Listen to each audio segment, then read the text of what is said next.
প্রায় বিভিন্ন ইন্ডাস্ট্রিজ বা কলকারখানার মধ্যে আমরা দেখি যে স্টেপ ডাউন ট্রান্সফরমার ব্যবহার করা হয়। আর আমাদের এটা হচ্ছে single phase step down transformer, আর এটা কিন্তু আমাদের সিটি স্ক্যান মেশিনের জন্য ব্যবহার করা হয়। তো এই যে স্টেপ ডাউন ট্রান্সফরমার দেখতে পাচ্ছেন, এখানে কিন্তু দুইটা কয়েল আছে, বড় বড় দুইটা কয়েল।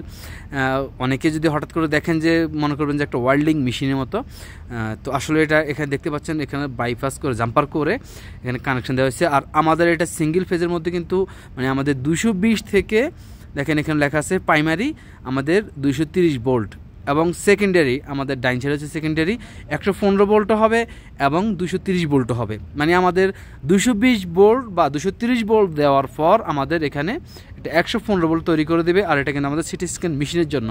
তো এই যে প্রাইমারি এবং সেকেন্ডারি কানেকশনটা, এই কানেকশনটা অনেকে ভুল করেন বা অনেকে আমার কাছে জানতে চাইছেন। শুধু এই সিঙ্গেল ফেজ না, 3 ফেজও যদি স্টেপ ডাউন ট্রান্সফরমার হয়ে থাকে সেক্ষেত্রে আমরা কীভাবে কানেকশন করব, আপনি যদি এই সিস্টেমটা বুঝেন তাহলে যে কোনো জায়গায় কানেকশন করতে হবে। দেখেন আমাদের এখানে কিন্তু একটা ডিজিটাল মনিটর সিস্টেম দেওয়া আছে, এখানে কত কিভাবে কাজ করতেছে বা কত ওয়াট কত এম্পিয়ার যাচ্ছে ওটা দেখাচ্ছে। আর এখানে হচ্ছে আমাদের উপরে আমরা যে লোড দিলাম সেই লাইনগুলা, মানে আমাদের এখানে ভোল্টেজ ইন আউট এবং ব্রেকার সব কিছুর মধ্যে দেওয়া আছে। আর এটা হচ্ছে এই ট্রান্সফরমারের স্টিকার দেখতে পাচ্ছেন এখানে, যে মানে এই প্রত্যেকটা ট্রান্সফরমারের এরকম একটা স্টিকার দেখবেন এবং এই স্টিকার দেখে আপনারা কানেকশন করতে পারবেন। আর ড্রয়িংও কিন্তু দেওয়া থাকে, এরকম ট্রান্সফরমার যখন আপনারা নতুন পাবেন বা কানেকশন করতে যাবেন তখন কিন্তু ড্রয়িংও পাবেন। আসলে এক ভাইয়া অলরেডি আমার কাছে জানতে চেয়েছিল যে 3 ফেজ থেকে 220 মানে 400, সৌদি আরবে কিন্তু 380 ভোল্ট ব্যবহার হয়, 380 থেকে 220 ভোল্ট কীভাবে বাহির করবে সেই বিষয়টা নিয়ে গুরুত্ব দিয়ে আমি ভিডিওটা তৈরি করলাম। আপনারা মনে রাখবেন প্রাইমারিটা হচ্ছে ইন, সেকেন্ডারি হচ্ছে আউট। আপনার যেরকমই থাকুক লেখা থাকবে এরকম দেখবেন, মডেল যেরকমই হোক বা সিস্টেম যেরকম হোক, আপনার প্রত্যেকটা ট্রান্সফরমার দেখবেন যেরকম প্রাইমারি এবং সেকেন্ডারি লেখা আছে, এবং প্রাইমারি সেকেন্ডারির মধ্যে কিন্তু অনেক সময় ড্রয়িংও দেওয়া থাকে। আমাদের এখানে 0 হচ্ছে ব্ল্যাক, নিউট্রাল এবং রেড হচ্ছে সাব বোল্ড। তো এখানে আমরা প্রাইমারির মধ্যে কিন্তু ভোল্টেজটা ইন দেব, মানে আমাদের ট্রান্সফরমার যেরকমই হোক প্রাইমারি হচ্ছে নিচে এবং সেকেন্ডারি হচ্ছে দিছে। তো আমাদের যদি এখানে 3 ফেজ সিস্টেম থাকতো তাহলে আমরা 3 ফেজ লাইন দিতাম, আমাদের আউটে যতটুকু আসতো ততটুকু আমরা পাইতাম। তো এখানে আমাদের ইনের মধ্যে হচ্ছে 220 এবং আউটের মধ্যে 220ও আছে, 110ও আছে। আর এই হচ্ছে দেখতে পাচ্ছেন এখানে যে মেশিনগুলো আছে, এই মেশিনগুলো আমরা চালানোর জন্য এই সিস্টেম, এবং এখানে দেখতে পাচ্ছেন এই যে মেশিনগুলো, এই মেশিনগুলো কিন্তু আমরা এগুলো চালাই। আর এটা হচ্ছে আমাদের ইউপিএস, মানে সব কন্ট্রোল কিন্তু আমাদের এখানের মধ্যে আছে। মনে রাখবেন আপনার ট্রান্সফরমার যেই মডেলের হোক যেরকমই থাকুক আপনি ড্রয়িংটা একটু বুঝে নেবেন, ড্রয়িংটা দেখবেন, তাহলে আপনি পারফেক্টলি কাজ করতে পারবেন, ইনশাল্লাহ কোনো সমস্যা হবে না।